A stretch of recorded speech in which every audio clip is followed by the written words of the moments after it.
Hey everyone, and welcome back. Today we're going to be taking a deep dive into the world of decision table testing. Ooh, decision table. Yeah, LF. Fancy thinking testing. Yeah, Sounds a bit dry, but trust me, this is way more interesting than you might think. it is. We're going to uncover how this technique helps build reliable software, Yes. but also how the principles behind it Uh-huh. can actually be applied to your everyday decision making. It's true. So it's going to be a good one today. Decision table testing is a very powerful tool in the world of software development. For sure. It helps ensure that software behaves Yeah, as expected under all these different conditions. right, because there's so many. Right. So many different conditions. So for those of us who aren't programmers, can you break down what a decision table actually is?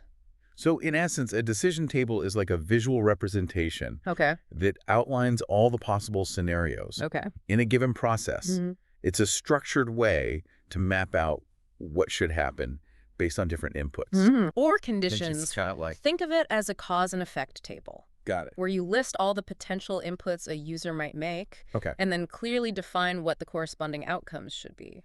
Like if this, then that. Exactly, like if this, then that. Okay, I'm starting to get the picture. Yeah. So it's like a map of all the different paths a user could take within a system. Precisely. Okay. And the beauty of this approach Yeah. is that it helps to identify potential errors Uh-huh. or gaps in the logic early on in the process. I see. Yeah. So instead of just hoping for the best, Yeah. decision tables provide a systematic way to test and validate every possible scenario. Exactly. Okay. It brings clarity and structure to what might otherwise be a very complex and confusing set of possibilities. Right. Let's take a simple example to illustrate this. Okay. Imagine you're designing the login screen for an app. All right. A login screen, that's something everyone's familiar with. Everyone's familiar with that. You've got your username field, Yeah. your password field. Yes. What happens next? This is where the decision table comes into play. Okay. It forces you to think about Yeah. all the possible combinations a user might enter. Oh, okay. So what happens if they enter the correct username but an incorrect password? Right. What if both are correct? Oh, What yeah. if both are incorrect? Yeah. So by laying out all these scenarios in a table format, Okay. you can clearly define the expected outcome for each one. So each row in the table represents a specific test case, Yes. a unique combination of inputs that needs to be tested. You got it. Gotcha. And this systematic approach ensures comprehensive test coverage. Okay. You're not just testing randomly. You're methodically covering every possible scenario.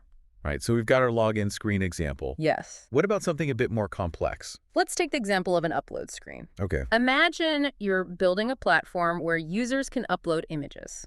Okay. You might have several conditions that need to be met for a successful upload, like file format, the file size, and the image resolution. Oh, wow. That's definitely more complex than a simple username and password. Absolutely. Yeah. And as the number of conditions increases, Yeah. the number of possible combinations grows exponentially. Right. This is where decision tables become truly invaluable. Mm. They help you manage this complexity Okay. and ensure you're not missing any critical test cases. This is what really blew my mind when I first learned about decision tables.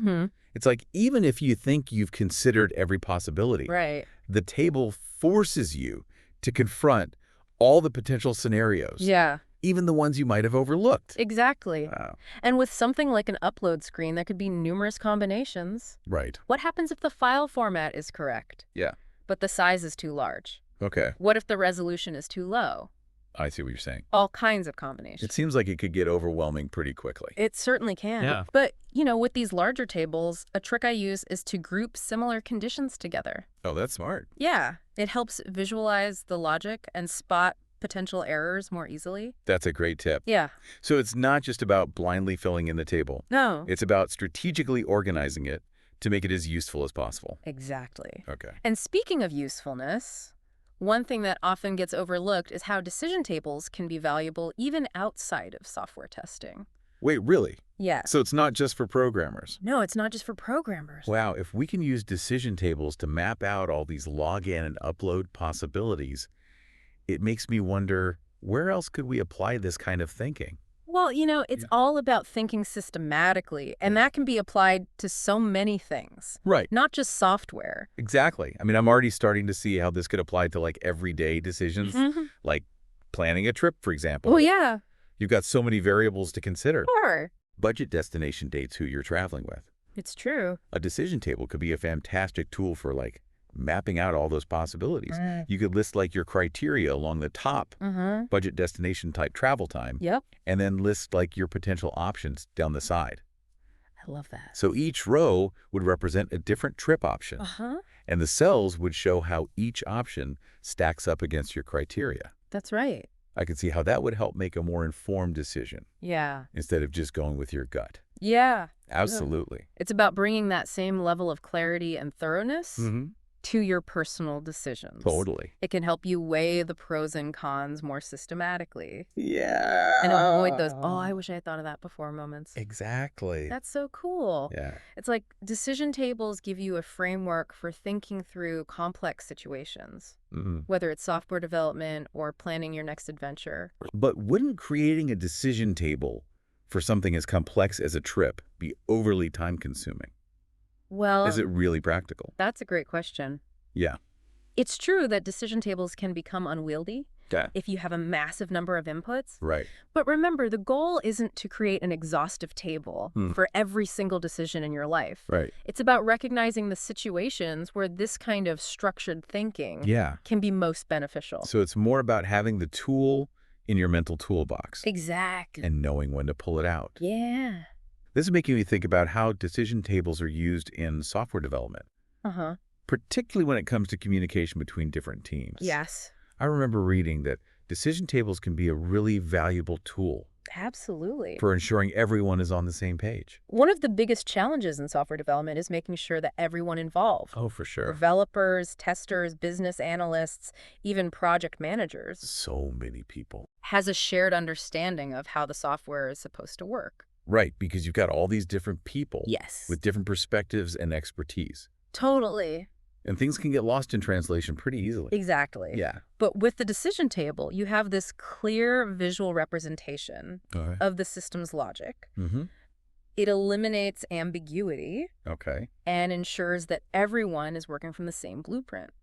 So instead of relying on lengthy documents Yeah. or endless email chains, Right. you've got this single source of truth that everyone can refer to. I love that. That's so much more efficient. And it reduces the risk of misunderstandings Yeah. and costly errors down the line. Right. Imagine a developer misinterpreting a requirement and building a feature that doesn't behave as expected. Yeah. A decision table can help prevent those kinds of scenarios. Okay. I'm starting to see how decision tables go way beyond just finding bugs in code. They're about improving communication, collaboration, and ultimately the overall quality of the software. It's all connected. But are there any situations where decision tables might not be the best approach? I mean, are there any limitations we should be aware of? Well, as with any tool, Yeah. there are certain situations where decision tables might not be the most efficient solution. Okay. For example, if you have a system with an extraordinarily large number of inputs or conditions, Okay. a decision table could become unwieldy and difficult to manage. So hundreds of different variables. Exactly. I can see how that would make the table incredibly complex. Yeah, And maybe even defeat the purpose of using one in the first place. right. Yeah. In those cases, you might need to explore other techniques such as breaking down the system into smaller, more manageable chunks, Oh, okay. or using a combination of different testing methods. So it's a challenge, but also an opportunity to get creative right. Absolutely. Finding the right approach for each situation is key. It's all about finding the right tool for the job. This is reminding me of something I read in one of the articles Yeah. about how decision tables Yeah. can be used to visualize complex business rules. Oh, that's a fantastic application. Right. Businesses often have a web of intricate rules and regulations that govern their operations. Yeah, they do.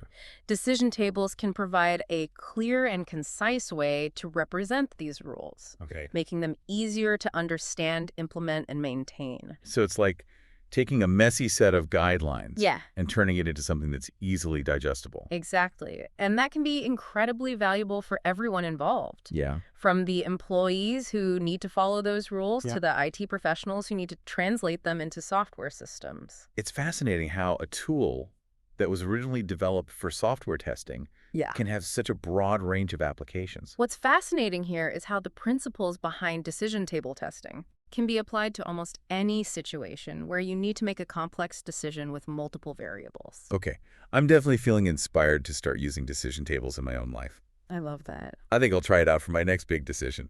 Do it. Maybe I'll even make a decision table to decide what to have for dinner tonight. That's the spirit. Right. It's about embracing that mindset of clarity analysis Yeah, and a willingness to explore all the possibilities. I love that. And who knows? Yeah. Maybe by applying these principles, we can all become a little bit better at navigating the complex decisions that life throws our way. All right, deep divers. We've covered a lot of ground today, from the technical details of decision table testing Yes, we have. to their wider applications in business and everyday life. It's been a journey.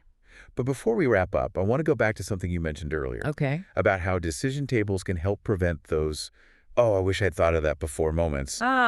Yes. Right. That's one of the most powerful aspects of this technique. It forces you to confront all the possibilities up front, Right. rather than just reacting to situations as they arise. It's like proactive problem solving Yes. instead of reactive firefighting. Exactly. Right. And that can make a huge difference in the long run.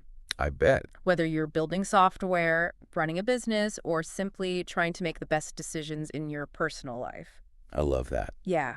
It's all about taking a step back, analyzing the situation, and making sure you've considered all the angles Yes. before you jump in. I love that. Yeah, it's like you're getting ahead of the game Exactly. instead of just like playing catch up all the time. And sometimes, Yeah. even just the act of creating a decision table can help you uncover new insights or perspectives Oh, totally. that you wouldn't have considered otherwise. Yeah. It can really open up your thinking. It's true. Yeah. It's like the process itself forces you to slow down and really examine the situation from all angles. It doesn't- Instead of just like rushing into something. For sure. Like- It's about embracing that mindset of curiosity, exploration, and a willingness to challenge your own assumptions. I think that's a great note to end on. Yeah. We've journeyed into the world of decision table testing, Yes. uncovering its power not just in software development, Right. but also in our everyday lives. Yeah. It's a tool for building better software, It is. making better decisions, and ultimately for navigating the complexities of the world around us Totally. with more clarity and confidence. Absolutely. So to our listeners, we encourage you to keep exploring, Keep exploring. keep questioning, Yes. and keep diving deep Dive deep. into the fascinating world of decision making. It's a fascinating world. You never know what insights you might uncover. You never know. That wraps up our deep dive for today. It does. We hope you enjoyed it We hope so. and that you're feeling inspired to apply these principles in your own unique way. Until next time, happy testing, everyone. Happy testing.